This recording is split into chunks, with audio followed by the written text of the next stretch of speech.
swear, once na matry mo to, mapapatanong ka ng ba't di ko pa to nabili noon pa.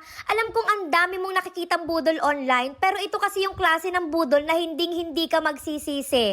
Hindi lang basta hype, ang daming satisfied na user, legit na quality at hindi mo na kailangang maghanapan ng iba. So kung gusto mong mauna bago pa magkaubusan, now na talaga ang best time para i-check out to. Kasi once na ma-sold out, well, good luck na lang sa paghihintay.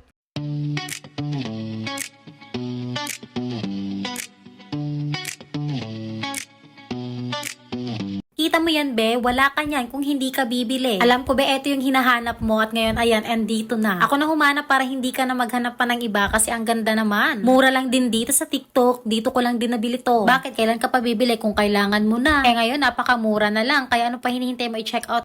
Makikita mo ang result nito after a month. Makikita mo na na pumusyaw na. At kuminis na ang inyong skin. Ayan. Ayan, oh. Pumuti na ang tuhod ko. At saka ang piklak, pumuti na rin. O, pati yung singit mo, pumuti na rin. So, maganda lang din dito sa sunflower oil. Ay, pwede ito sa buhok, sa mukha. Lalo na yung iniwanan ni Tagyawat na maitim ang mga naiwanan dyan. So, ayan. Sa singit, sa ating tuhod, sa siko, at saka sa kalyo. Isa pa ay mabango po siya.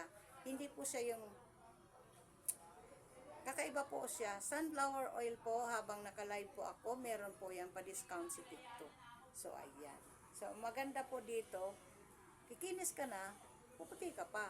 Pero hindi naman talaga yung magic. So, after a month, makikita mo ang result dito sa ating sunflower oil.